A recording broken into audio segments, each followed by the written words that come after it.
Então vamos lá. Então a nossa ideia hoje, tá? E eu vou levando num ritmo um pouquinho mais lento, mas é fazer o quê? Um apanhado geral do que nós vamos tratar, né, nesse bimestre. Nós temos assim uma missão bem interessante. Nós temos que finalizar a parte geral do Código Penal, que eu sempre digo para vocês, né? Quem não conhece a parte geral do Código Penal, e principalmente daqui para frente, né, que são aquele tópico que nós tratamos das consequências jurídicas do delito, nós vamos falar da pena, tá? E principalmente depois da aplicação da pena, né, de aprender a como é aplicada a pena e como essa pena é executada e como a pessoa que recebe a pena pode atingir a sua liberdade.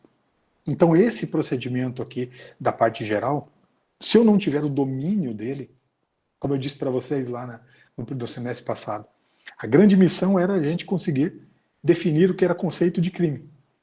Eu não sei se alguém de vocês se recorda. Conduta típica, conduta humana, né? Típica, antijurídica e culpável.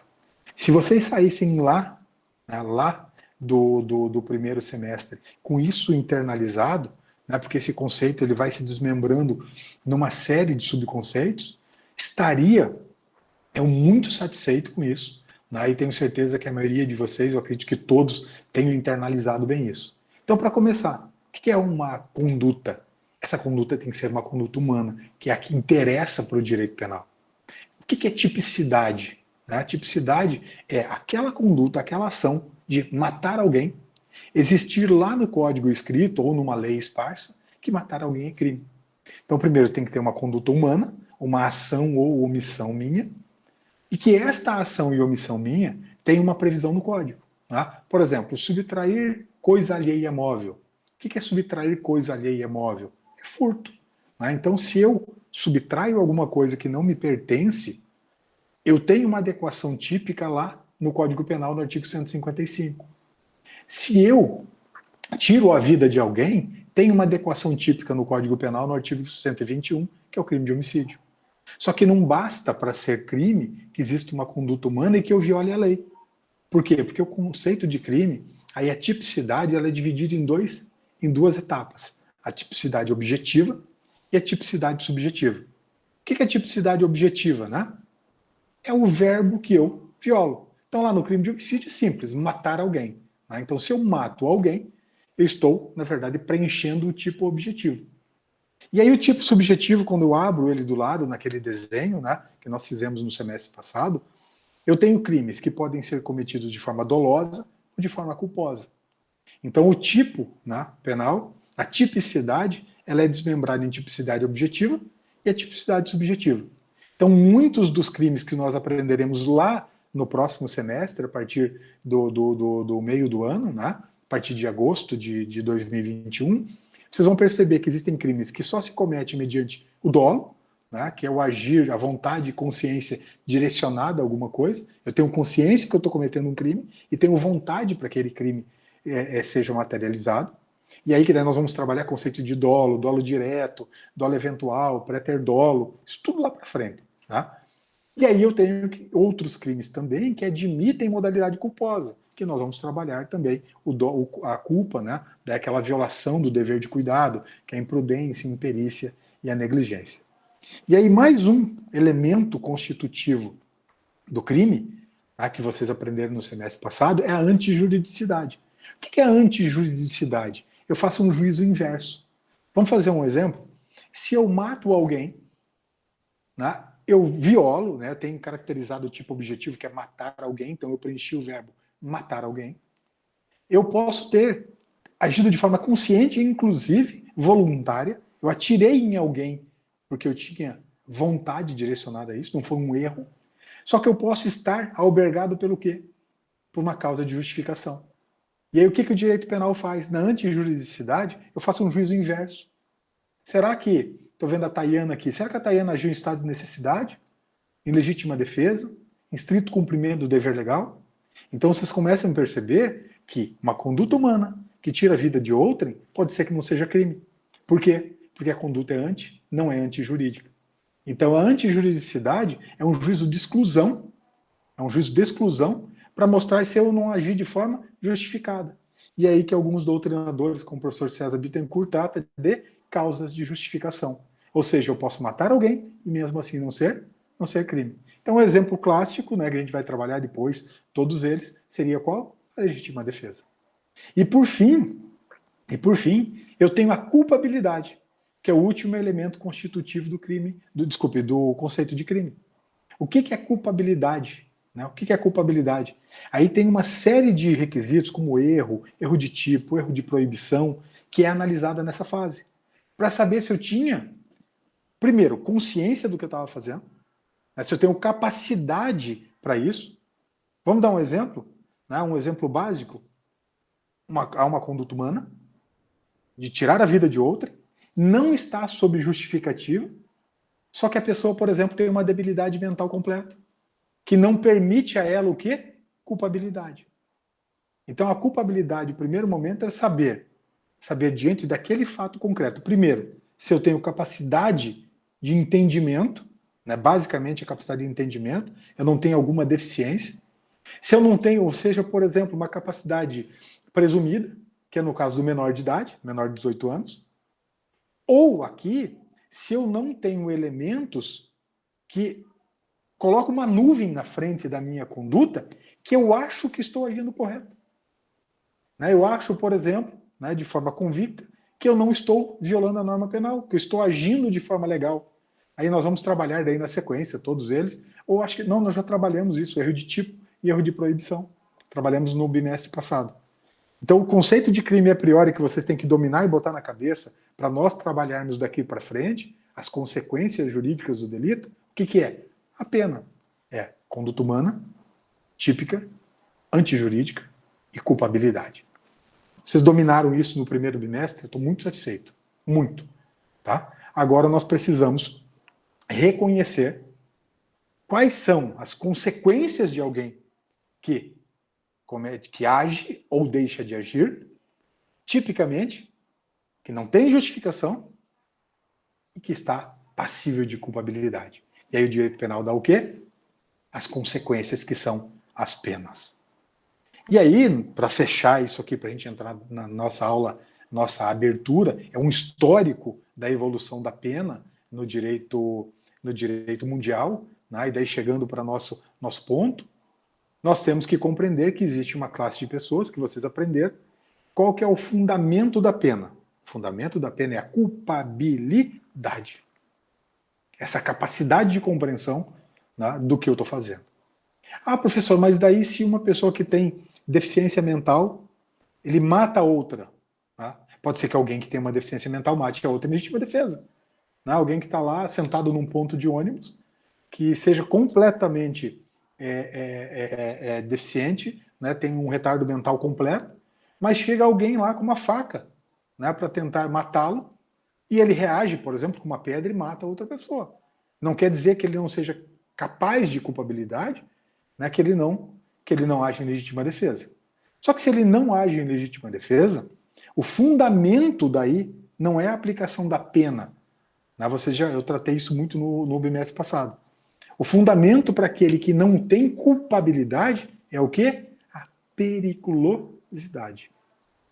Então, para quem é capaz de pena, tem culpabilidade, a culpabilidade é o fundamento da pena. Ah, professor, mas aí aquele que mata, eu já respondo a pergunta ali, tá? Aquele que mata e não tem capacidade volitiva para isso, tá? Aí o direito penal aplica o quê? Medida de segurança, que são os internamentos em manicômio judiciário, os internamentos em hospital, né, hospital para tratamento, mas geralmente no Brasil essas pessoas são encaminhadas por falta de tratamento semi-assistido, geralmente são encaminhadas para manicômios judiciários. Já falei para vocês que é o inferno na Terra. Né? Infelizmente são os piores lugares para custódia hoje, é aquele que tem uma semi-imputabilidade ou uma inimputabilidade que vá até um tratamento, que na verdade não existe tratamento. Né? A pessoa geralmente sai pior do que entrou. Aí tem uma pergunta ali no chat, e aí eu deixo sempre aquela liberdade para vocês. Abra o áudio e pode falar comigo na hora. Eu prefiro até essa dinâmica de abrir o áudio, fica mais fácil, daí inclusive para os alunos que estão lá na sala de aula. E daí vai inverter, né? Porque quando eu estiver aí, Os alunos de casa vão fazer as perguntas e não pode abrir o áudio, né? Não tem problema nenhum, eu não tenho problema nenhum com interrupção, tá? Então, assim, a pergunta lá é sim, né? Na verdade, ela exclui a ilicitude da conduta. Né? A antijuridicidade, eu tenho que saber que eu posso cometer algum delito, tirar a vida de alguém, mas eu tenho usado muito o conceito que eu acho mais fácil de manusear, que é o conceito que o professor César Bittencourt, o professor Auri Lopes Júnior tem usado, o Greco Filho, que é a causa de justificação. Ou seja, eu matei alguém, a minha conduta é típica, né? Tem lá no código, está escrito, eu violei o verbo matar alguém, eu matei alguém por vontade e consciência direcionada àquilo, só que eu estou justificado pelo quê? Por um estado de necessidade, justificado por uma legítima defesa. Né? Aquele exemplinho básico lá, né, dos livros antigos do professor Damásio. Caio e Tício, né, estão afundando, um navio, o barco de Caio e Tício afunda, os dois estão lá se segurando numa pequena madeira que só sustenta um dos dois, né, e Caio resolve tirar a vida de Tício, né, para manter a sua vida, né, pelo menos uma chance de sobrevida de um salvamento. Isso é estado de necessidade. Então isso exclui o quê? A ilicitude. Tá? Mas eu acho que usar causa de justificação fica mais fácil, inclusive, para compreensão. E aí, feito esse apanhado geral, a gente entra daí no que nós nos propusemos neste semestre, que são as consequências jurídicas do delito. Então eu fiz um histórico aqui das consequências jurídicas do delito, começando lá da antiguidade, para vocês perceberem e ficarem muito claro que a prisão, olha que coisa interessante, ela não é uma consequência jurídica do delito até a Idade Moderna. Não se conhecia a prisão como consequência jurídica do delito. A prisão era o quê? Era um período de expiação para manter aquela pessoa presa antes do seu julgamento, e os julgamentos eram entremeados com torturas para obtenção da confissão. A confissão sempre foi uma prova rainha no processo, principalmente na Idade Média, para quem já ouviu falar da Inquisição. E aí ela passa, né, por influência do direito canônico, já do final da idade, ali, naquele período que tinha um período das trevas, do século XVIII, começa a ser utilizada a pena, né, como penitência, de penitenciário ou de penitenciária, para os clérigos. E aí ela passa a ser internalizada a partir ali, né, do início do sistema capitalista, que eu vou chegar nesse ponto para vocês, que essas pessoas que eram açoitadas, eram mortas, eram mutiladas, acabou mostrando que, na verdade, era melhor colocá-las no sistema para elas trabalharem em favor do sistema de produção. Tá? Então, assim, na antiguidade, fazendo um retorno lá na história antiga da humanidade, a antiguidade desconheceu, né, em Roma, na Grécia, né, no Egito, desconheceu a privação de liberdade como pena. Então, a privação de liberdade é uma coisa muito, muito recente. A privação da liberdade é o seguinte: segure preso, nós usamos de todos os artifícios para a retirada da confissão, fazemos todos os malefícios necessários, julgou, geralmente, o que era a morte ou alguma pena muito, muito pesada, que chegava de mutilação até degredo, né, ou expulsão daquelas pessoas dentro daquela comunidade que vivia. E para quem já leu História do Mundo sabe que uma pessoa tirada dentro de um determinado centro, que estava ali cercado, né, geralmente por um palácio real, aquelas pessoas viviam em volta daquela estrutura, saindo daquela estrutura, saindo das cercanias, era morte certa. Por quê? Porque na antiguidade as pessoas, né, morriam, as mortes ocorriam muito mais por fome. Não existia uma produção necessária. Então, quando passava um período de seca, um período de muitas chuvas, ou um período de muito frio, as pessoas morriam de fome. Morriam 1/3, 2/3 da população mundial. Tem quem quiser um livro que fale disso, tem um livro do Michel Beau, tá? Se quiserem, tem, inclusive eu mando para vocês depois. A História do Capitalismo, de 1500 para frente. Ele conta essa mudança, essa evolução, mostrando como que as pessoas morriam naquela época. E tem um livro muito interessante também para vocês pegarem, tem até na internet para baixar, Homo Deus, tá? Do Harari. Tá? Ele conta toda essa história, né, do que as pessoas morriam antigamente. Ele faz uma projeção, mas olha, antigamente as pessoas morriam de fome. Hoje as pessoas morrem por excesso de nutrição. Né? Então aquela ideia de Thomas Malthus, né, vocês já ouviram na Idade Média, que a população crescia em progressão geométrica e o alimento em progressão aritmética, claro, foi toda furada, né? Só que na época se aplicava isso. Ele dizia, a população está crescendo tanto que a gente não tem o que comer, as pessoas vão morrer de fome. E aí se mostrou nesse livro do Homo Deus, mostra que na verdade a produção mundial hoje ela é extremamente suficiente e sobra, em que pese que em alguns pontos do mundo ainda algumas pessoas morrem de fome. Só que ele faz levantamentos que morre muito mais gente tomando Coca-Cola e comendo McDonald's do que morrendo de fome. E ele traz números interessantíssimos. Leiam esse livro, é muito legal. Mostrando que a gente tem alguns terroristas, por exemplo. As pessoas morrem muito mais de diabetes do que atos de atentado de terrorismo ou de guerra. Nós morremos hoje por excesso de açúcar. Morre mais gente no mundo por açúcar, por excesso de açúcar, do que de morte violenta. Muito interessante isso. Tá? Então essa ideia, né, da pena, privação de liberdade como pena, é muito recente. Então até ali, os finais do século XVIII, que é aquele auge da Inquisição, né, que a gente chama do período das trevas que o mundo viveu, que muito daquilo que foi produzido no Egito, na Grécia, em Roma, foi simplesmente devastado, obras e estudos científicos foram todos queimados. Né? Os cientistas da época, tinham que seguir as orientações da Igreja Católica, não podiam se opor àquela ideia dominante. Então, muito material nesse período foi queimado na Inquisição. Então, foi um período que é considerado do mundo, né, das trevas por conta disso, que tudo que tinha sido estudado lá atrás e evoluído, ele ficou por vários séculos, do 16 ao 18, praticamente o que não se perdeu, né, ficou escondido para que não chegasse ao conhecimento das pessoas. Ou seja, era uma maluquice quem dissesse que a Terra não era plana. E hoje ainda tem gente dizendo que a Terra é plana. É muito maluco isso. Né? Tá lá no céu uma sonda em Marte, né? Já está lá investigando Marte, a nossa Terra é redondinha, e tem gente ainda que diz que a nossa Terra é plana. Mas isso aí é um assunto para outra aula e não para essa. Então, como eu disse, né, até os fins do século XVIII, a prisão ela serve o quê? Como contenção e guarda de réus até o julgamento. Então as penas aplicadas eram o quê? Pena de morte, corporais, infamantes, degredo, que era simplesmente tirar o cara daquela comunidade dele e pôr para fora. Morrer de fome. Esses livros contam, leiam o livro do Harari, leiam o livro sobre a história do capitalismo, do Michel Beau, que eu mando para vocês, me cobrem, depois eu mando. As pessoas morriam de fome. Elas deitavam ao lado dos leitos das estradas, elas não podiam entrar naquele centro urbano, né, que era o palácio e aquela cercania em volta, aquelas pessoas viviam no comércio de trocas, de produção, de confecção. Elas deitavam à beira das pistas, ficavam pedindo esmola e aguardando a morte. As pessoas morriam de fome.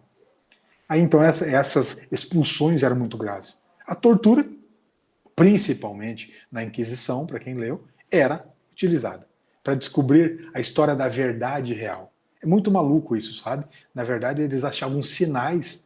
Aí vocês assistem filmes, passa isso sempre. As mulheres eram acusadas de ser bruxas, né? Bruxa era o que? Era ter conhecimento com ervas, conhecer alguns pequenos manipulações de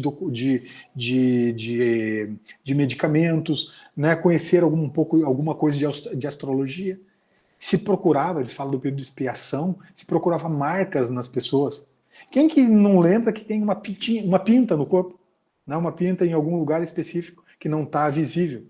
Eles procuravam, às vezes, né, muitas das vezes, pintas em locais. E aí são situações com as mulheres que são relatadas, que tinha essa expiação, inclusive, dos clérigos, de curiosidade, inclusive, com o sexo feminino. Eles tentavam procurar em partes íntimas pequenas marcas, pintas, para mostrar que aquela mulher era uma bruxa. Tá? Então, e descobriam lá, quem não tem uma pinta pelo corpo, né, descobriam, realmente ela tem uma pinta em determinado lugar, ela é uma bruxa, né, usavam de torturas até que aquela pessoa confessasse, e ela confessava, mediante torturas bárbaras, né, que era uma bruxa, e não só mulheres, mas homens passavam por esse processo também, e era condenada, e geralmente condenada à forca, condenada a mutilações ou condenada a ser queimada. Né? Então, a tortura ela é utilizada para descobrir a verdade na época. Então, existem passagens históricas sobre a prisão no mundo, né? Desde lá de Platão, fala-se na possibilidade de prisão como custódia, mas efetivamente nunca se aplicou. Platão, para quem conseguiu buscar algumas informações, no livro 9, chamado As Leis, ele já descrevia, olha que interessante, Platão descrevia a prisão como pena e prisão como custódia. Olha quanto isso é antigo. Para ela vir só ao nosso conhecimento a partir do final do século XVIII. Platão falava, olha, a prisão ela serve para duas coisas, para custódia, para essa pessoa ser julgada, ela ser levada a um julgamento, e ela deve servir como pena. Só que, na verdade, isso ficou nesse discurso dele e não foi implantado. Na Grécia, também se conheceu a prisão. E ela, só que ela era utilizada muito fortemente, as questões eram resolvidas de forma muito pessoal. Né? Existia a questão do olho por olho, dente por dente, lei do talião. Na Grécia era permitida reter devedores, né? O credor retia, não era o Estado grego que retia. O Estado retia quem? Cometia crimes contra a lesa pátria, contra o rei, né? Contra o reinado em si. Essas pessoas, quando cometiam crimes graves, matavam alguém, eram recolhidas, né, nos calabouços lá na Grécia.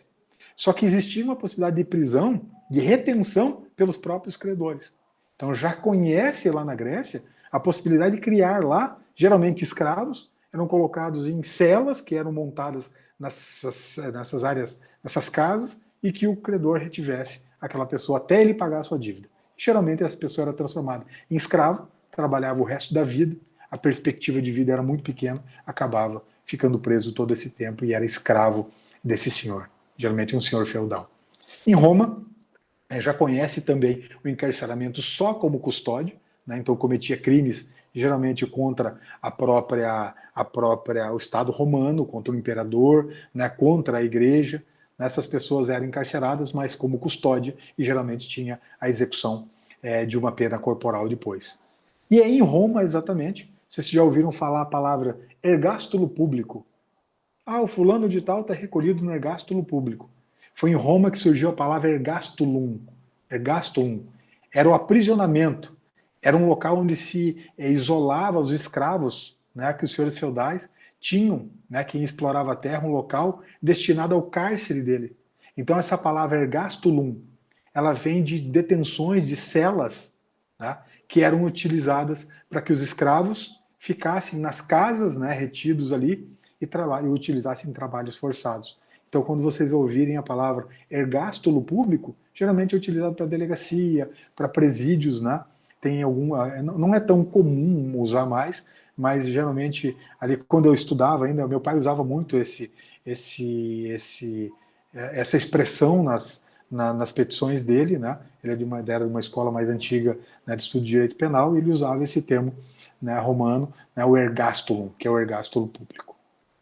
Aí, na sequência, a gente dá um salto, né, na Idade Média, que aí nós conhecemos pela história, e eu relatei isso para vocês no semestre passado, que até, ali tem uma data, né, que quem menciona isso é Nery Samson, né, ele era um verdugo de Paris, lá no século XVIII, que ele fala que até 1791, isso ele fixa, óbvio que vários países foram mudando a história do mundo, né? Vocês têm que compreender, ela não é estática, né? Ou ela não é fixa. O capitalismo iniciou no dia tal e todo mundo teve esse procedimento. Claro que não é assim. Né? Por isso que eu indico para vocês o livro do Michel Moore, para vocês compreenderem que o capitalismo lá ele se estruturou muito forte na Inglaterra e França, né? Na Holanda também, que foi um país muito forte, né, no período ali do início da estruturação desses mercados, esse avanço da navegação, e só que o resto do mundo, muitos lugares ainda,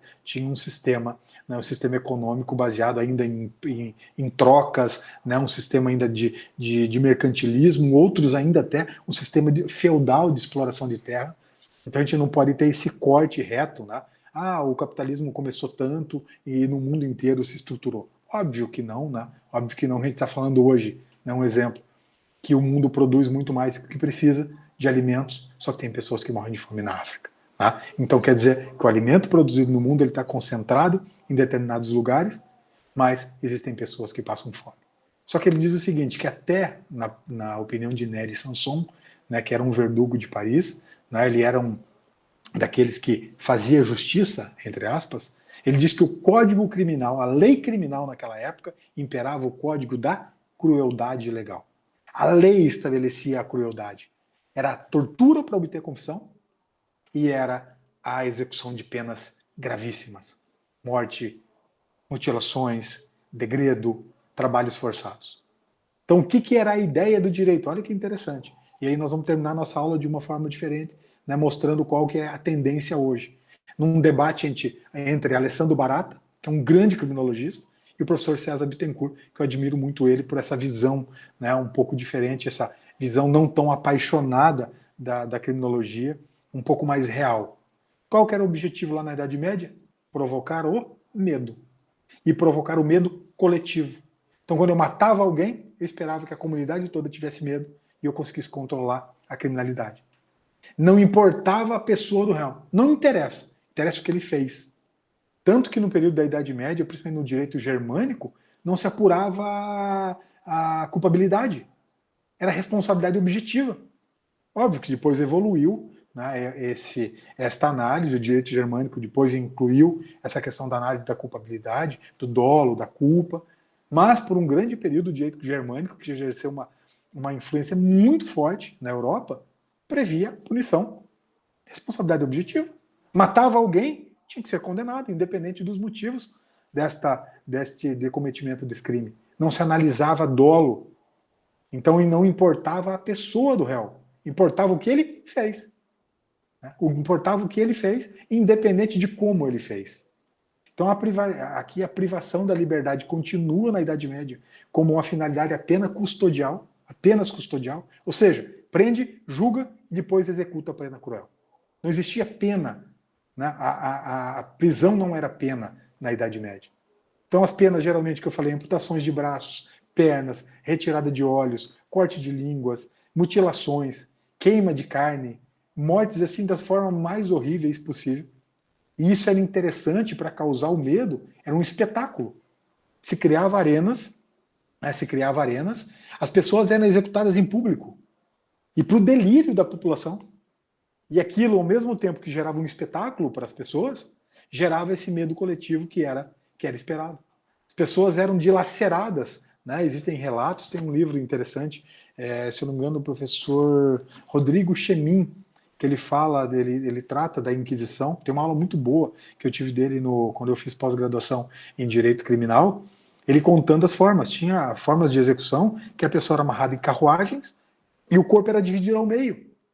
Os cavalos saíam em lados opostos e aqueles membros, quando eram arrancados os membros, que aquilo gerava uma euforia na população, achava aquilo maravilhoso, só que ao mesmo tempo incutia um medo coletivo. Nesse período da Idade Média, surgiram, né, que a gente fala, em prisão de Estado. Prisão de Estado. Só que as pessoas que eram recolhidas, né, na prisão de Estado eram aqueles inimigos do rei, obviamente, né? O rei estruturava aquela prisão de Estado, aqueles que se colocavam contra o sistema. E surge também na Idade Média o que vem ser a semente do que nós conhecemos do sistema prisional hoje, que é a prisão eclesiástica. Tá? O direito canônico, que é a primeira semente do que nós compreendemos de pena, né, da prisão como pena. E da palavra vem penitência. Então, essas prisões eclesiásticas eram destinadas, claro, aos clérigos rebeldes, né, que não atendiam às orientações da Igreja Católica, e eles tinham como um sentido do quê? Aprisionavam os clérigos para penitência e meditação. E aí que vem a inspiração do sistema atual de prisão custódia ali do século XVI para frente, da prisão canônica, que inspira o sistema atual. Então o direito canônico surgiu como esse isolamento do clérigo para fins de penitência, para fins de meditação, repensar o que ele fez, e aí que surge a palavra penitenciária. Então a palavra hoje nós chamamos a Penitenciária Central do Estado, a PCE, é por conta das prisões eclesiásticas. Tá? Isso lá começou lá no final do século XVI e se estruturou aí na sequência. Então é a inspiração, né, do nosso sistema de penitenciário, vem de penitenciária, de penitência. Tá? Então aplicada essas prisões para os clérigos. Fazendo um outro salto, né, da Idade Moderna. Então durante o século XVI, ali, XVII, e um grande pedaço do XVIII, a pobreza ela se abate no mundo, por toda a Europa. E, obviamente, né, a pobreza baseada no quê? Na acumulação de riquezas dos proprietários de terra, da igreja, acumulação de riqueza, principalmente do reino. Cada vez mais aumentava o entorno do reino, né, dos nobres, que viviam às custas das pessoas, não trabalhavam, tinham alto custo, tinha uma despesa muito grande, cobranças cada vez maiores de impostos. Né, as pessoas cada vez mais eram tomadas as suas produções, né, para alimentar aquele sistema, né, da própria manutenção do poder. Que aí tinha uma equipe muito grande, um exército muito grande, que circundava em volta do reino. Então, diante disso, obviamente, você tem empobrecimento, você tem fome, o que você gera? Índice de criminalidade explode. Então, diante dessa hora, como que vem a cabeça do rei, né, dos reis na época? Começa a aumentar a delinquência, e o que o reino faz? Mata, mutila, mata, mutila, mata, mutila, e não baixa o índice de criminalidade. A delinquência aumenta. E o que acontece? Começa a gerar revolta na população. Ao invés de um espetáculo na semana, começa a matar várias pessoas. E isso começa lá gerar uma ideia com aqueles iniciais, aqueles comerciantes, algumas pessoas. Bom, peraí, o rei está matando muita gente, por qualquer coisa nos matam, cortam a mão por conta de um furto de um pão. E aí, diante dessa tanta delinquência e a pena de morte subindo, eles começam a pensar, opa, peraí, nós temos que parar com essa matança. Por quê? Porque daqui a um pouco isso vai gerar um problema produtivo, né? E outro problema, nós vamos começar daqui a um pouco a gerar uma revolta da população, que está sendo morta aqui porque furtou uma broa, porque furtou um pacote de cevada, por exemplo.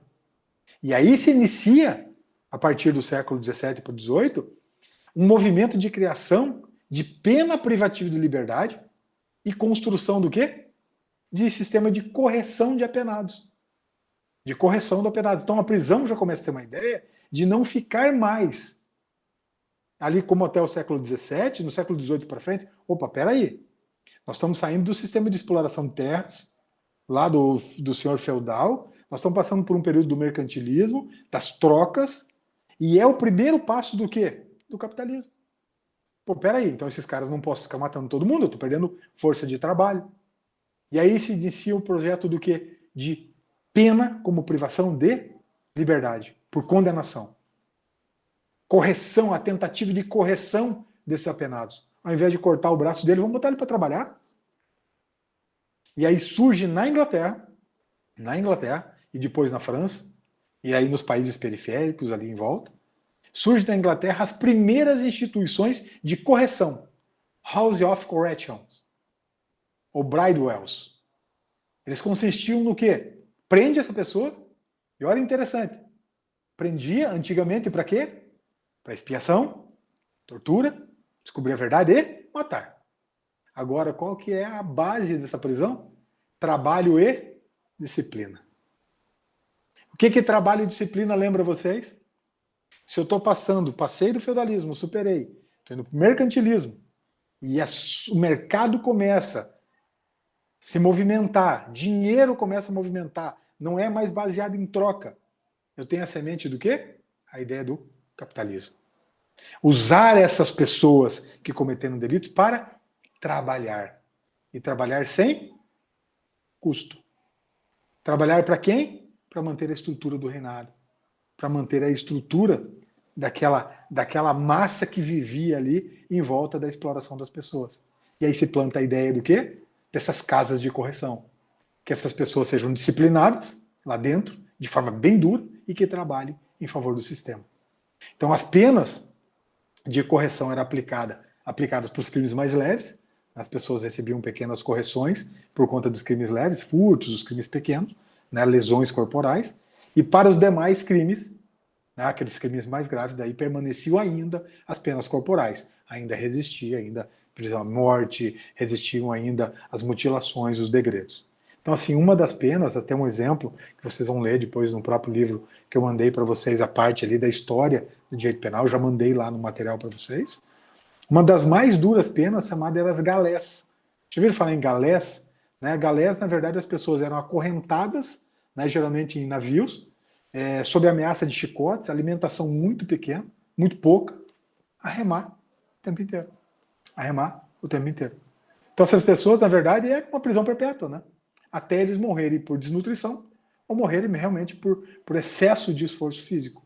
Então, mas dessas penas corporais pesadíssimas, as galés era uma delas que não tinha volta, né? Essas pessoas geralmente ou morriam de fome, de desnutrição, ou de problema até inclusive de água, né? Não tinham água para tomar, e morriam por excesso de esforço físico. Aí na Idade Média ainda, né, a partir do século XVII, vai surgindo, né, em vários locais, com aquela ideia plantada ali no século XVII na Inglaterra, né, nas casas de correção, né, o Bridewells. Surge na Itália, no século XVII, o famoso, isso se vocês verem, tem um famoso hospício chamado San Felipe Neri. Ele destinava lá na Itália para crianças e adolescentes. Né, diziam que servia para crianças e adolescentes rebeldes e desencaminhados. Então surge lá, já na Itália, olha que interessante, no século XVII, estabelecimentos específicos para crianças e adolescentes. E olha como que era interessante o sistema deles. Segregação celular. Essas crianças, imagina o que essas crianças passavam. Os internos não se conheciam, eles ficavam em celas individuais, crianças, celas individuais, e quando eles precisavam estar em conjunto, que era o quê? Para se alimentar. Desculpe, a alimentação era dentro das próprias celas. Eles iam rezar, que era uma rotina de rezas. Eles eram todos encapuzados. Eles eram proibidos de falar, ter contato com as outras crianças e adolescentes, e eles ficavam na igreja todos encapuzados. O capuz era tirado e eles ficavam em segregação celular. E aí começa, né, como eu já disse, aquelas ideias, a crise da tal da pena de morte. Então a privativa ali do século XVII, do meio para frente, começa a ver, pô, peraí, nós temos um sistema novo se implantando, nós estamos de mão de obra, vamos parar com a pena de morte. Primeiro, está atrapalhando a economia, e segundo, nós vamos gerar a revolta do povo, estamos matando por tudo. E aí que surge, a partir do século XVII, a pena privativa de liberdade como um meio mais eficaz do que? De controle social. Então a morte, aqueles espetáculos lá de mortes, não se mostrava, né, mais suficiente para aquilo. E aí causas que levaram a esta transformação da prisão custódia em prisão pena, que é aí que começa a nossa análise aqui. O que são os pontos principais, né, que demonstram, né, essa mudança só da prisão para expiação para depois, né, executar a pessoa, cometer ou aplicar uma pena dura? Começa a ideia, opa, nós temos que usar a prisão aqui como pena. Então, se nós condenamos ele, nós temos que usar agora a prisão e encarceramento como a finalidade do direito penal. E aí, na Holanda, na primeira metade do século XVII, e Holanda, se vocês lerem o livro do Michel Beau sobre a história do capitalismo, vocês vão perceber, não foi muito longa, mas um período de 30 a 40 anos, a Holanda foi um país que esteve no topo da exploração, principalmente das Índias, da África, desse comércio marítimo. Ela suplantou todos os países europeus. Ela engoliu a Inglaterra e a França. E óbvio, daí a Inglaterra surge como uma força monstruosa, acaba engolindo e colocando a Holanda um pouco no seu lugar, principalmente depois quando ela vai para os Estados Unidos, né, os imigrantes vão e começam lá a colonização, né, dos Estados Unidos, que começou, né, que vocês já estudaram esse direito constitucional, com o Pacto Mayflower, né, a primeira Constituição americana que os ingleses redigiram, vieram escrevendo ela à mão dentro dos navios e estabeleceram a primeira Constituição americana.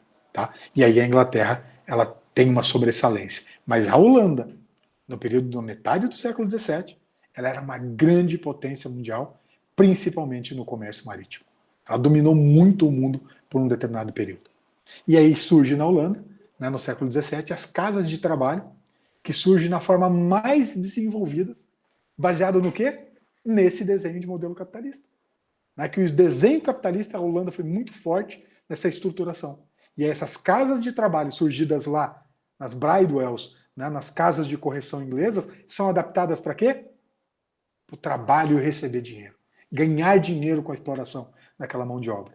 E aí se utiliza o quê? O trabalho forçado, aprendizagem de uma atividade laborativa e disciplina. E outra coisa, eles baseavam o quê? Eles falavam em aumentar a docilidade, né? Refrear a classe operária contra a exploração do trabalho. Porque ali já tinha uma questão da valia e mais-valia, né? Da mais-valia e menos-valia. A exploração, as pessoas estavam saindo lá da área rural e vindo trabalhar nas fábricas, na manufatura. E aí começa aquela guerra de exploração do trabalho, salário, né? E aí eles usam essa massa carcerária para docilizar as pessoas e que elas aprendam o seguinte, que elas têm que se contentar com o que o seu empregador lhe fornece como suficiente pelo aquele trabalho, mesmo que sejam explorados. Então o que importa aqui, nesse sistema, não é reabilitar o delinquente, mas a sua submissão ao regime de produção. E aí um regime de produção o quê? Em massa, capitalista. Não é mais um modelo de produzir do tecelão fazer aqui duas blusas, fica com uma para ele e outra ele troca por feijão. É uma produção em massa. E essas pessoas perceberem que elas têm que se submeter ao sistema de produção, já um desenho capitalista. E lá na Holanda surge um efeito preventivo, que vocês vão compreender isso, a gente vai trabalhando, o efeito preventivo geral. Ou seja, convencer os que não cometem nenhum delito a aceitar a hegemonia da classe proprietária de bens. Ou seja, olha, vocês não cometeram crime, mas quem manda é quem produz bens. E vocês têm que se submeter a eles. E o objetivo fundamental daí do direito penal é o quê? Que essas pessoas aprendam a disciplina capitalista de produção e o respeito à religião. Então a igreja tinha uma participação muito forte nessa disciplina, nessa amansabilidade dessas pessoas e essa submissão delas ao sistema de produção capitalista, que não é mais aquele mercado de trocas. E aí que surge, nesse período, alguns desenhos de sistemas penitenciários. Um modelo, assim só para passar rapidamente para vocês, é um modelo americano chamado Sistema Filadélfico, inspirado num modelo belga, num modelo belga europeu, que é o isolamento celular. Então ele surgiu com uma prisão, se eu não me engano, em Walnut Street, na Filadélfia, em 1790, onde o condenado ficava constantemente em isolamento celular, proibia visitas, muito parecido com aquele do Hospício São Felipe, dos jovens lá, ficava isolado, não se admitia no começo nem o trabalho, dedicação exclusiva ao quê? Religião. O cara tinha que ficar o tempo inteiro dedicado à religião. E a crítica é óbvio, né? Isso não proporciona reinserção social nenhuma, né? Esse sistema isola o cara, fica rezando o tempo todo, não tem reinserção social. Outro sistema penitenciário surgido, aí, mas já em 1818, nos Estados Unidos, se percebe que o sistema penitenciário começa a desenvolver depois da colonização dos Estados Unidos, lá na América do Norte. E surge o sistema auburniano. Né? Obviamente surgiu em Auburn, em Nova York, no ano de 1818. No início desse sistema não era permitido o trabalho, e depois, na sequência, foi permitido trabalhos dentro da cela, eles podiam trabalhar isolados ali. Após a adaptação, liberava essas pessoas para trabalho em grupo, durante o dia, mas em completo silêncio. Não podia ter visita, atividade de lazer, tá? Não podia ter visita de familiares. Na prática, esse sistema não acabou funcionando. Tá? Tanto o sistema filadélfico quanto o auburniano, tá? Os dois sistemas sustentavam simplesmente o caráter retributivo. Ou seja, cometeu um crime, tinha que ter retribuição. Um caráter extremamente punitivo da sanção penal. Não tinha preocupação de reinserção social.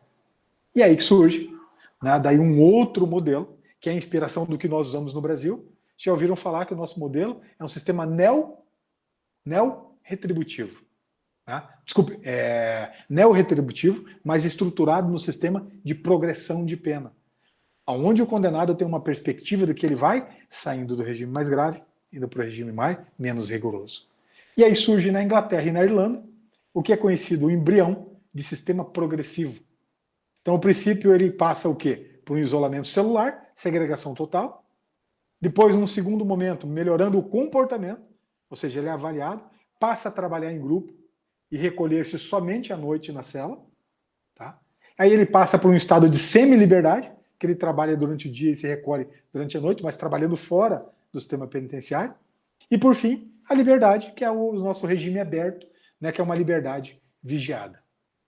Então, assim, esses sistemas surgem, daí surge na sequência com esses movimentos, surge também mais um novo sistema penitenciário nos Estados Unidos, que já ouviram falar e é muito usado para menores, sistema reformatório. Já ouviram falar nisso? Sistema reformatório? Ele vai estruturado aonde? Nesse sistema progressivo, né, que é criado na Irlanda e na Inglaterra. Então a base dele é o sistema progressivo. Então é uma reeducação daí destinada a adolescentes e jovens infratores, né? Há aí um problema que é uma indeterminação da sentença, ou seja, não tem uma fixação quanto tempo ele vai ficar preso. Ele fica lá sob avaliação e na vigilância de cumprimento de pena. Se melhora, sai. Se não melhora, fica lá dentro.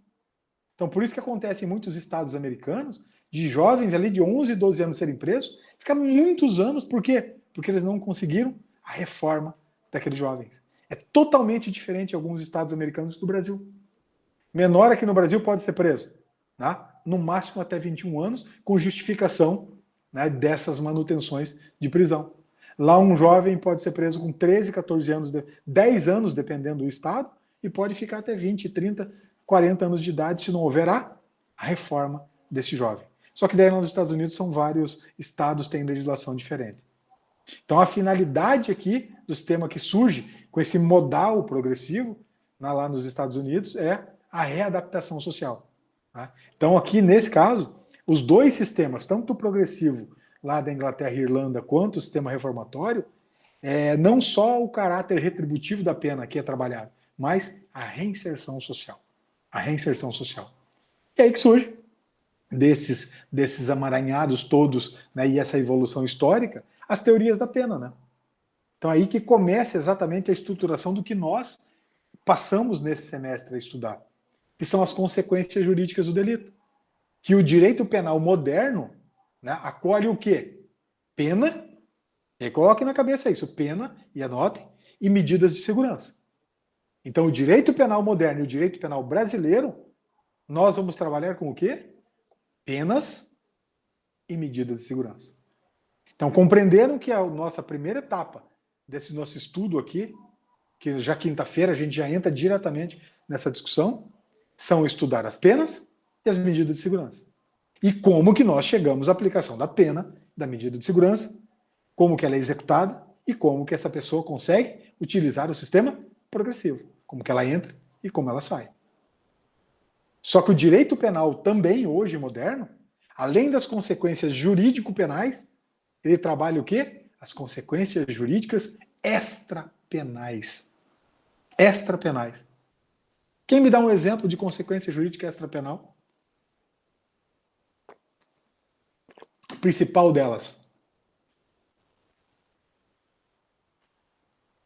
Isso.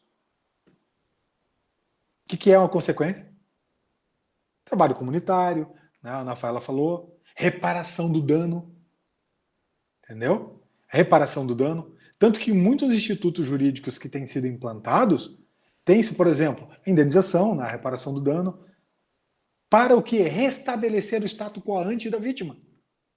Tanto que, assim, uma coisa que eu acho muito interessante, a maioria dos advogados que atuam na área criminal, olha que interessante isso, juízes.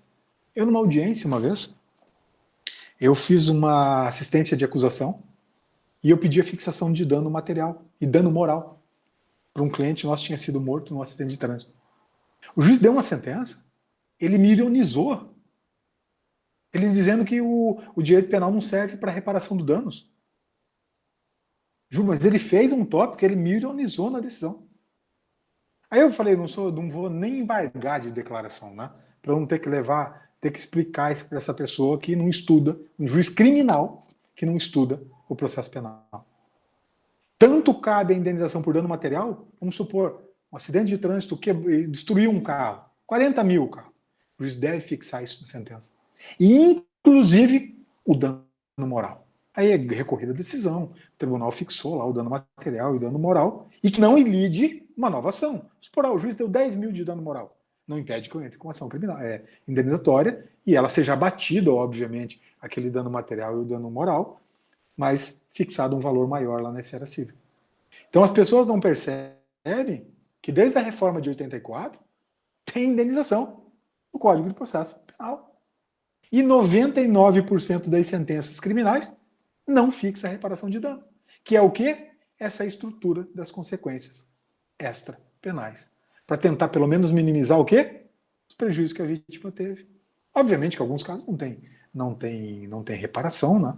Você tem, obviamente, um dano moral, mas nunca vai reparar a morte de um ente querido seu, por exemplo, num crime de homicídio. Mas o direito penal é um caminho para isso. Então nós vamos estudar aqui o quê? As consequências jurídico-penais, que são o quê? Penas e medidas de segurança. E vamos estudar também as consequências extrapenais, que é o exemplo maior, a reparação civil. Então a pena aqui, para nós, no direito penal, é a mais importante consequência. Óbvio, né? É a mais importante consequência. E aí que nós vamos estudar, brevemente, as teorias absolutas. O que são as teorias absolutas? Elas são estruturadas naquela ideia antiga do quê? Que a pena única, ela se fundamenta no quê? Unicamente no crime praticado. O que a teoria absoluta prega, Patrícia? Simplesmente a retribuição. É uma compensação pelo crime que você cometeu. Essa é a teoria absoluta. Elas pregam isso. Cometeu um crime, você tem que ser punido de forma proporcional ao que você cometeu.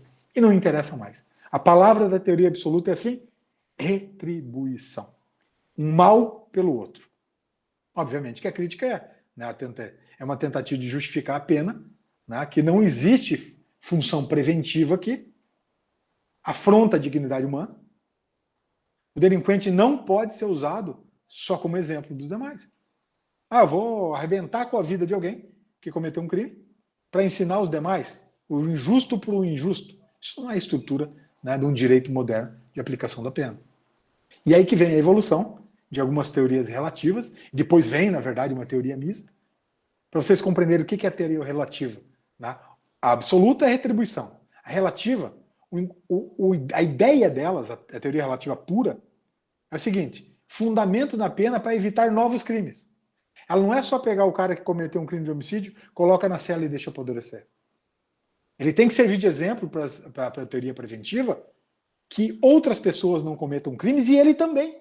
Esse cara, se ele for voltar para a sociedade, que ele não cometa novos crimes. Então, a teoria relativa, ela estrutura o quê? Razões de utilidade social. E ela se divide em quê? Em prevenção geral e prevenção especial. E mais uma nova ideia de prevenção geral positiva. Então, qual que é a prevenção geral? Olha, o fulano cometeu um crime, prende esse fulano, nós temos que tentar fazer ele retornar para o convívio social, mas ele tem que servir de exemplo para quem? Para os demais. Olha, Patrícia, Iago, Júlio, se vocês cometerem um crime igual a esse cara, vocês vão cumprir pena igual a ele. Então ela serve de quê? De exemplaridade. E aí existe também a prevenção geral especial. Desculpa, a prevenção especial. Qual que é a prevenção especial? Olha, fulano, você cometeu crime, você foi condenado a 20 anos. Não cometa crime de volta, que senão você volta por mais 20 aqui.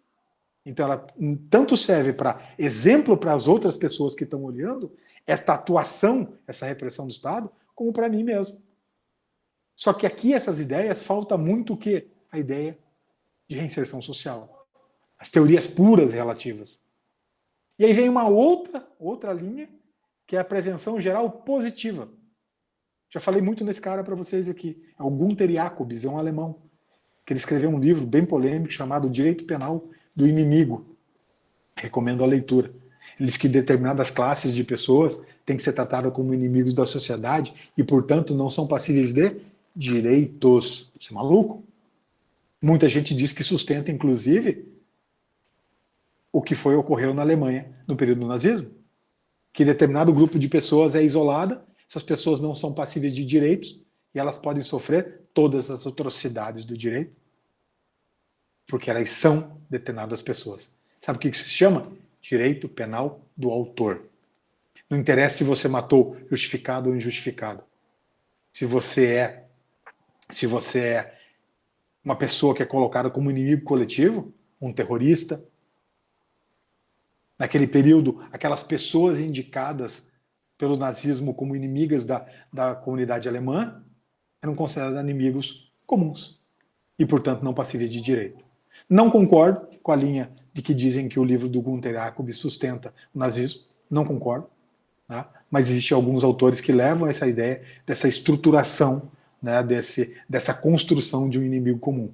E esse cara, obviamente, eu leio ele diferente, ele escreve que, na verdade, o sistema de prevenção geral positiva é: cada vez que alguém mata outrem, o ordenamento jurídico ele aplica a penalidade, ele está se reafirmando como válido. Essa, para mim, é a ideia que eu capto do Gunther Jacobs. Eu recuso essa ideia, né, que alguns autores acusam ele da sustentação do nazismo. Que é, inclusive, é um autor vivo, né, talvez um dos maiores penalistas hoje da atualidade, ele, né, e alguns juristas espanhóis também, que são muito respeitados. Tá? Então, o Klaus Roxin é um grande penalista, né? Se vocês tiverem a oportunidade de manusear e lerem ele, eu tenho a disponibilidade para vocês esse material, é muito bacana, ler o Gunther Jacobs, ler o Klaus Roxin, né? O Welzel também, mas principalmente o Roxin e o Gunther Jacobs, que são as pessoas que estão escrevendo e estão gerando esta ideia de um novo direito penal, são os grandes pensadores da atualidade. Só que aqui, o que há de crítica a essas teorias? Pune-se o delinquente por algo alheio à sua culpabilidade. Né? Porque aqui o alvo, na verdade, é a prevenção da sociedade e não o agente. Né? Então, sempre que alguém infringe a norma, aplica-se a pena independente da culpabilidade. Né? E eles dizem assim que esse tipo de pena seria para esses criminosos habituais, que justificaria o tratamento desse livro. Leiam esse livro, é bem pequenininho, Direito Penal do Inimigo. Tem aí de PDF na internet, se não tiver eu mando para vocês. Ele fala que pessoas, delinquentes habituais, têm que ser tratados de forma diferente. E esses inimigos da sociedade têm que ser tratados de forma diferente. É muito perigosa essa ideia quando lida radicalmente. A ideia, como eu falei, aquela questão da prevenção especial, né? Aí apoia-se basicamente, né, na cessação da periculosidade do próprio agente. A crítica aqui, né, pode gerar um agente ficar preso por prazo indeterminado. Então, se você não está analisando o que ele fez, mas quem ele é, a pessoa pode ficar presa por tempo indeterminado, independentemente do crime. Por quê? Porque nós estamos falando de um direito penal do autor, independente do que ele fez. Interessa quem ele é. Então, não é uma estrutura interessante, e ela tem, obviamente, que essas teorias puras preventivas estão em desuso. E aí nós temos o que nós herdamos hoje, né, que são as teorias unitárias ou ecléticas. Hoje no Brasil, se vocês ouvirem, cair, nós vamos dar ordem isso. Anotem. Nosso sistema hoje é chamado de neo-retribuição. Neo-retribuição. É uma adequação de sistema de teorias absolutas, de retribuição mesmo, né? Cometer o crime injusto pelo injusto, prevenção geral, prevenção especial. Só que daí é uma retribuição relativizada. Por quê? Porque entra nessas teorias unitárias ou ecléticas o quê? Reinserção social. Cometeu crime de homicídio? Pena de 20 anos? Ok. Retribuição, você matou alguém. E ok, tá certo. Só que além disso, eu analiso o que? Essa retribuição? Baseado no quê? Na culpabilidade. Lembra o último requisito do crime, do conceito de crime? Culpabilidade. Então, portanto, se o Júlio mata alguém, o Jean mata alguém, a Patrícia, a Tayane, a Ana Rafaela, a Rafaela a Mariana, cada um de nós pode ter uma pena diferente. Por quê? Por conta da culpabilidade. Que vocês vão aprender como que vai dosar a pena no artigo 59 do Código Penal, 59, e na sequência, circunstâncias judiciais, circunstâncias judiciais 59, causas de aumento e diminuição de pena e atenuante e agravante. Então, portanto, uma pessoa, dois que matam ao mesmo tempo uma pessoa podem ter penas diferentes. Por exemplo, um que mata pode ser filho da vítima e o outro, e o direito penal da saída. O filho que mata o pai tem uma pena maior. O conteúdo do injusto é maior. E aí ele merece, pela sua culpabilidade, uma pena maior. E aquele que mata também merece retribuição, mas menor por conta do conteúdo do injusto de alguém que mata alguém estranho. Entenderam? Então essa teoria eclética tem retribuição sim, mas é uma retribuição relativizada. E a retribuição é baseada no quê? Na culpabilidade. E obviamente agregada com prevenção geral, para que a comunidade compreenda isso. Prevenção especial, para que eu não volte a delinquir. E também a tentativa de reinserção social. E aí é o caos. Que é que essas penitenciárias que nós temos não reinserem ninguém. Se o cara sair lá de dentro, pelo menos igual ele entrou, já é um grande alento. Melhor é muito difícil. Nosso sistema penitenciário é podre. Nosso sistema penitenciário ele é muito parecido com os calabouços da Idade Média. Claro que existem exceções, prisão industrial de Guarapuava, alguns pontos específicos do Brasil, no Rio Grande do Sul, interior de São Paulo, mas as nossas prisões são podres, nojentas. Elas pioram as pessoas dentro do sistema. E aí o direito penal, como eu falei, ele cria saídas, né? Que aí, para aquela questão de individualização da pena, eu posso aumentar a pena para um, diminuir para outro, não aplicar em determinados casos. Ah, professor, quando que eu não aplico pena, né, no homicídio, por exemplo?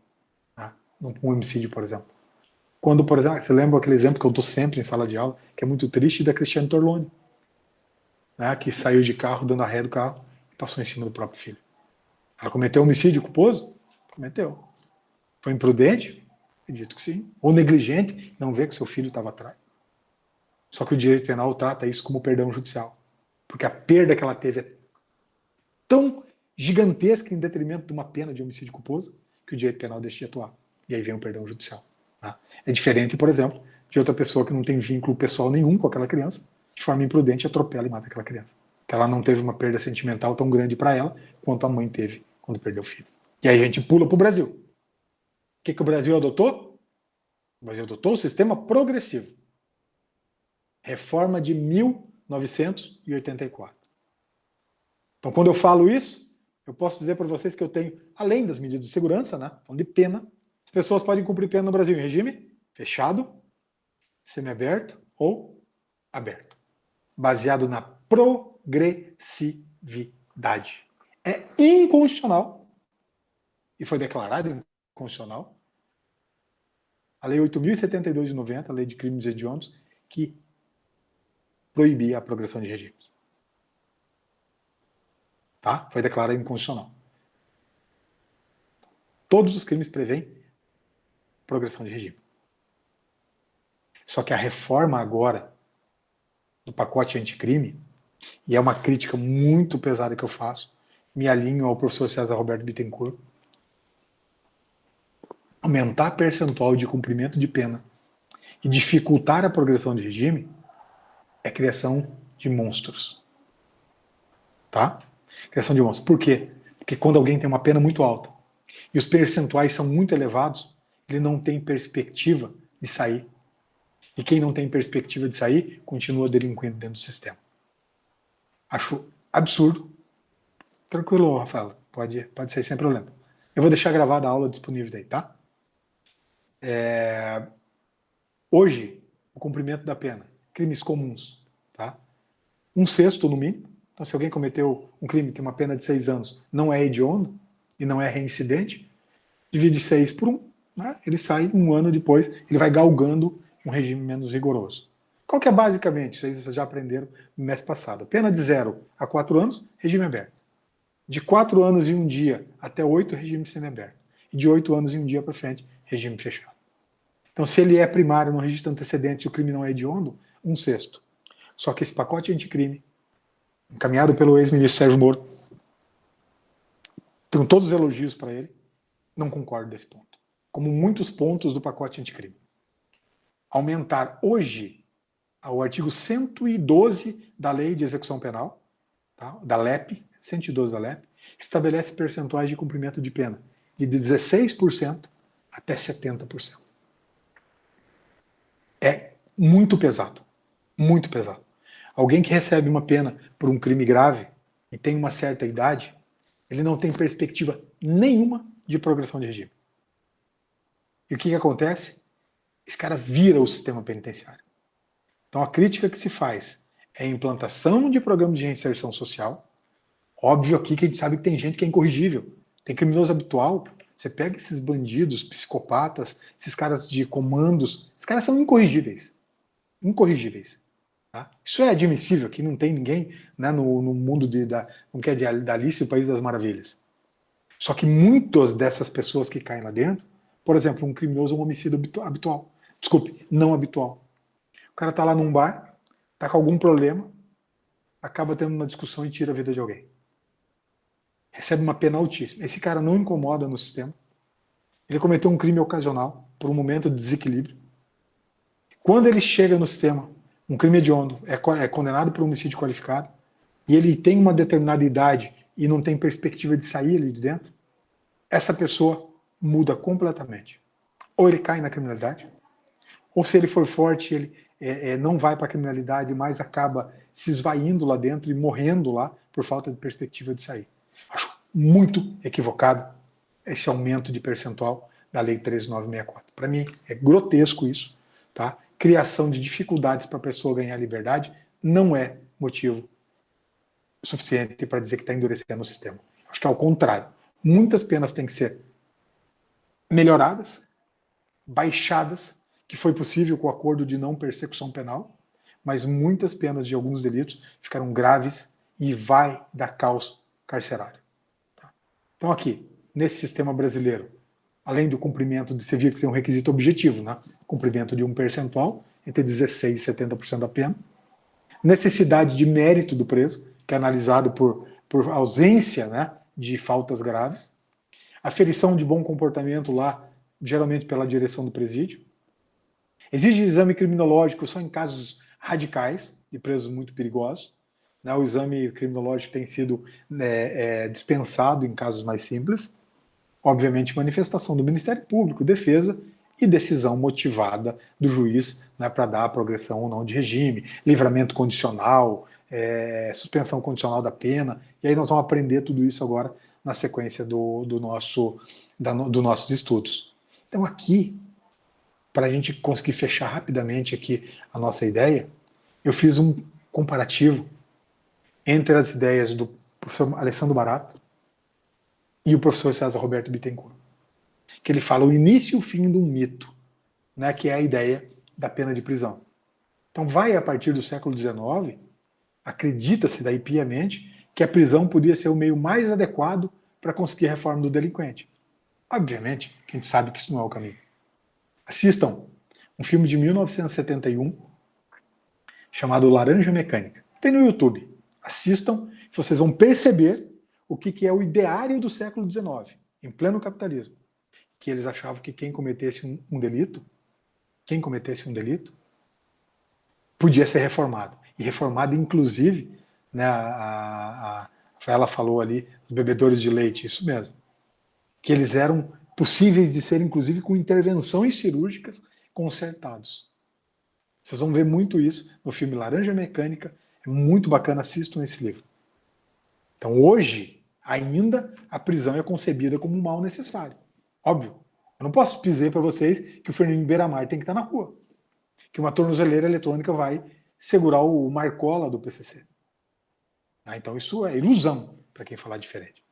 Mas o que se propõe hoje é um aperfeiçoamento da pena privativa de liberdade, buscando outras formas de substituição. E é isso que está ocorrendo no mundo inteiro. Determinados criminosos não podem ir para o penitenciário. Por quê? Porque é falido o sistema de mera retribuição. E esse sistema achando de prevenção não está funcionando. Então o que hoje a doutrina moderna prega? Prisão é para quem? Para criminosos perigosos de difícil recuperação. Esses exemplos que eu dei, alguns nomes. O penalista Klaus Roxin, que eu indico para vocês lerem. Ele diz o seguinte. Oi, Ana Rafaela. Na verdade é o seguinte, eu acho o seguinte, com relação à redução da maioridade penal, eu acho que tem que ser muita coisa estudada, sabe? Primeiro, assim, baixar a idade simplesmente dizendo que o maior de 16 anos é passivo de responsabilização criminal é muito grave. Muito grave. Sou 100% contra. 100% contra. Por quê? Porque você não tem nem dentro do sistema para maiores uma separação. Você tem nas penitenciárias, para vocês compreenderem, pequenos lá, reincidentes em crime de furto, junto com traficantes ou assaltantes de banco. Algumas, claro, que conseguem separar.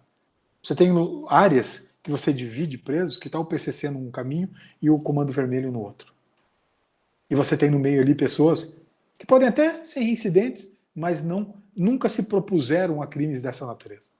Eu acho que o que podia ser estudado eram em determinadas classes de crimes violentos, um trabalho de redução da menoridade entre 16, 14, eu acho que 16 anos, com um grande estudo, com penitenciárias específicas em delitos gravíssimos.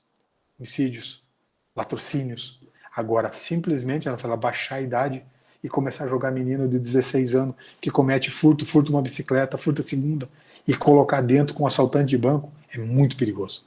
Se o nosso sistema atual não consegue dar vazão aos maiores de idade, imagina você jogar essa marcha carcerária lá. Você sabe quantos mandados de prisão tem aberto no Brasil sem cumprimento? Só de maiores? 300 mil.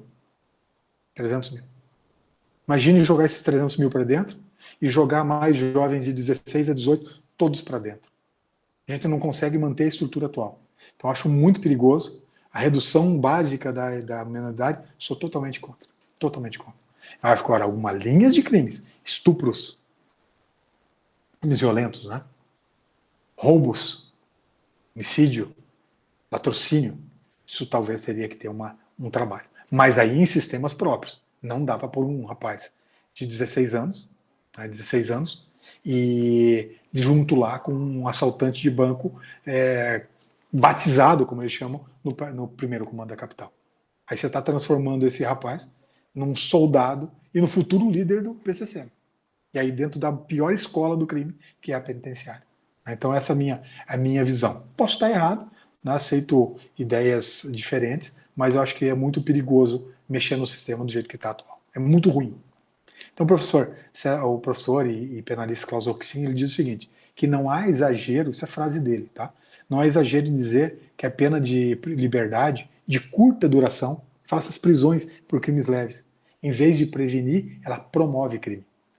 Não adianta nada pegar um cara que para ficar 6 meses, 1 ano na cadeia, ele não previne nada. Ele só transforma e promove mais crime. Já outro penalista chamado Munhoz Conde, tá, que eu respeito muito, ele acredita, ele tem daí uma visão clara, que todos nós temos, que sem a pena, tá, a convivência na sociedade nos dias atuais seria impossível. Ele diz assim, por quê? Porque seria uma amarga necessidade, né, de reconhecermos que somos seres imperfeitos.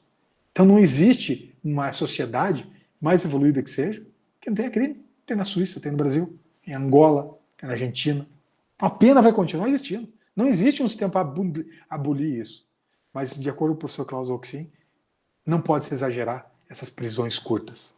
E aí que vem esse acordo de não persecução penal, que é bom, né? Tem uma possibilidade muito grande. Fizeram um levantamento, eu não vou dar um número exato, mas eu vi uma entrevista do professor Auri Lopes Júnior, sendo que mais de 80% dos crimes do Código Penal, se a pessoa não for reincidente, é passível de acordo de não persecução penal. É passível. Sabe? Então, quer dizer assim, eu estou tirando de um grande pacote de levar pessoas com penas curtas para a cadeia e conseguir uma aplicação, né, de um acordo de não persecução penal.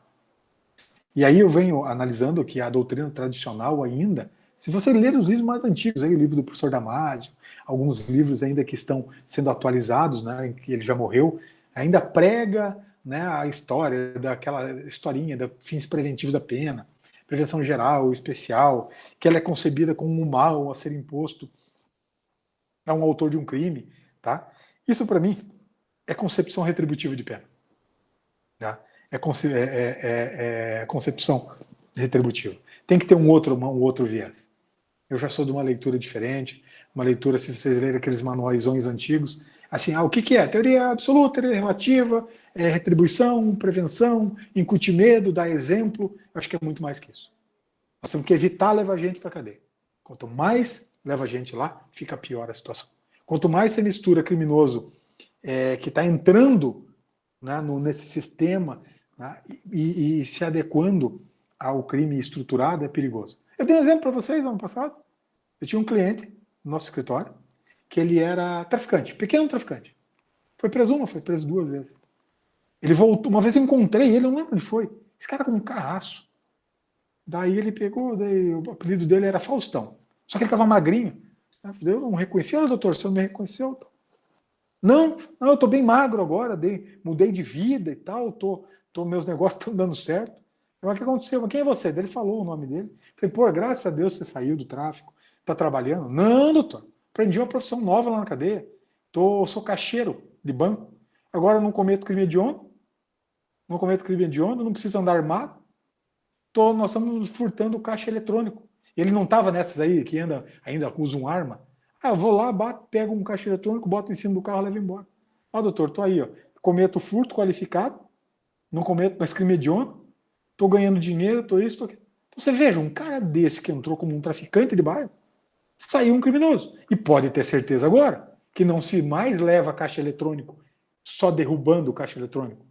Já inseriram fuzis, explosivos. Olha a evolução negativa desse cara. Entrou como um pequeno traficante, ficou 2 anos preso e saiu assaltante de banco. É muito louco isso, entendeu? Por quê? Porque ele foi misturado com assaltante de banco, um traficante de bairro. Então esse é um exemplo que eu tenho prático dessa problemática. E aí, vendo isso, que o direito penal, que nós vamos estudar a partir de agora, saídas para evitar de levar na cadeia. Então cria-se novos institutos. O que tem no direito? Nós vamos estudar a pena de multa, suspensão condicional da pena, livramento condicional, trabalho em favor da comunidade, indenizações, interdição de direito, proibir de dirigir, de exercer uma atividade, de exercer um cargo público, transação penal, né, no juizado, Lei 9.099, suspensão condicional do processo, artigo 89 da Lei 9.099, e agora o mais moderno, o quê? Acordo de não persecução penal. Então surge no direito brasileiro o quê? Novos institutos para estruturar isso. Então, assim, a análise que se faz, e para fechar, que o sistema penitenciário atual não reabilita ninguém, ocorre todo tipo de desumanidade dentro daquele ambiente, tá? Tem que se apurar essas causas de reincidência. Por que esses caras estão reincidindo? Porque a reincidência é muito grave. Ela não permite. Ela permite, vocês vão estudar isso comigo aqui, agravamento de pena, negação daqueles benefícios lá. Ela impede a liberdade. Ela determina um regime prisional mais rigoroso. Ela impede a substituição de pena. Ela impede o acordo de não persecução penal. Então, peraí. Se o cara foi preso, o Estado não corrigiu, esse cara, quando ele volta muito pior. Então, qual que é a ideia do direito? Estruturar uma visão de criminológica crítica ressocializadora, que é a ideia do Alessandro Barata. Tá? Ele diz assim que depois que alguém inicia uma carreira delitiva, é muito difícil conseguir reabilitação. Isso é fato. Então, o que ele diz? Que o sistema penal conduz à marginalização mais ainda do delinquente. Aí ele faz uma crítica toda do capitalismo, indica o livro desse cara, mas ele bate muito nisso, que ele fala que é a lógica do capitalismo, que ela é incompatível com o efeito ressocializador. Alessandro Barata diz que ele sugere uma política de reforma social, direcionar a tutela somente para os crimes mais importantes. Ele fala saúde, segurança, trabalho, meio ambiente. Ele pugna pela punição da criminalidade não convencional, né? O econômico, o político, o crime econômico, nós estamos vendo aí nas lava-jato da vida. E ele fala para isso, para uma transformação da atitude em relação ao delinquente. E ele prega também a abolição da instituição carcerária, que aí eu não concordo. Eu acho que ele abolir o sistema penitenciário é muito maluco. Onde você vai pôr o Fernandinho Beiramar na igreja do bairro para ressocializar o cara? Não tem sentido. Tá? Então ele fala que tem que se criar formas autogestionárias, que eu discordo dele, o professor César Bittencourt repele isso. Eu não posso, determinados criminosos, mandar ele para uma instituição prestar serviço, ou que a igreja, ou que a associação de um bairro cuide de um criminoso perigoso. E aí que vem a posição do professor César Bittencourt, que ele diz que a prisão não pode ser punida. E essa é a minha opinião. Só que ele diz o seguinte, prisão é para criminosos violentos e contumazes. Então, dificilmente ele diz que obreiros, associações vão conseguir assumir essa delinquência. Tem lógica, jogar para uma igreja a responsabilidade de ressocializar. Ela tem que entrar de forma acessória. Ele diz que a proposta do Alessandro Barata tem dificuldade prática. Então, não pode afirmar que toda delinquência de classe inferior, né, seja uma resposta às condições de vida do sistema capitalista. Pô, tem cara que comete furto que ele é quanto mais. Ele acha que a vida dele tem que ser levada por aquilo. Não é o sistema capitalista que levou ele a furtar. Ele não quer. Ele não quer, ele tem a direção da vida dele. Então esse cara não pode ser jogado por um sistema autogestionário, por uma associação de bairro cuidar dele. Ele é um criminoso quanto mais, em que pese que não seja um criminoso violento. Então ele diz que o crime ele é também sinônimo de outros regimes de sociedade.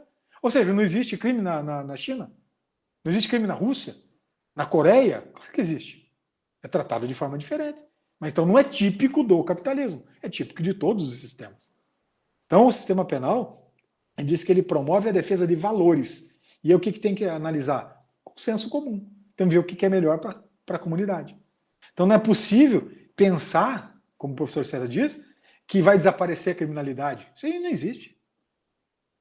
Tá? Só ocorreria se não existisse o quê? Disputa de classe e conflito social.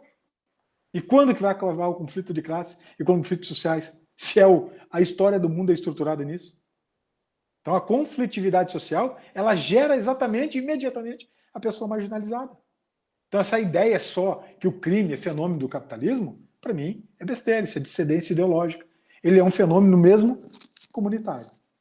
Então o caminho que o professor César fala, o que é? Isso é a minha opinião, tá? É descriminalizar certas condutas e criminalizar outras. Alterar a natureza da ação penal. Dando exemplo, a Lei 9.099. Ou seja, crime de furto, de pequenos valores. Para mim não precisa ser ação penal pública. Se devia ficar na esfera da liberalidade minha. Por algum pouco eu fui furtar minha bicicleta, me devolver a bicicleta. Ou o cara me indenizou. Por que eu quero litigar com ele e ter que ir lá no fórum, trabalhar como testemunha de acusação, passar um constrangimento ali? Se a justiça vai na porta da minha casa, meu vizinho acha que eu que cometi um crime. Então, determinados crimes, eu acho que tem que sair dessa seara do direito penal. Os crimes contra a honra. Para mim, tem muito crime contra a honra que tinha que sair do direito penal. Direito civil. Ah, xingou o outro de ladrão, diz aquilo. É uma ação indenizatória. Uma justiça mais célere do que ficar promovendo ação para o cara receber uma pena de 3 meses de detenção. Aí o juiz substitui a pena por prestação de serviço comunitário. E aí não me indeniza, que o que interessa é a honra, a minha honra que ele ofendeu. Então, o objetivo que tem aqui, né, é um objetivo mínimo ressocializador. Então, a criminologia moderna prioriza a prevenção primária, isso que é o que a criminologia atual faz. Nós temos que entender o quê? Causas do delito. E as secundárias são os obstáculos do delito. E aí, completando com uma prevenção terciária, tá? Procurando evitar o quê? A reincidência. Então eu tenho que saber por que esse cara, por que ele cometeu o crime? Quais obstáculos que eu posso colocar na frente dele para que ele não cometa? Mas se ele cometeu, Patrícia, eu tenho que evitar a reincidência. E aí eu estou falando da ressocialização, que deve ser a finalidade principal a ser perseguida pelo direito penal.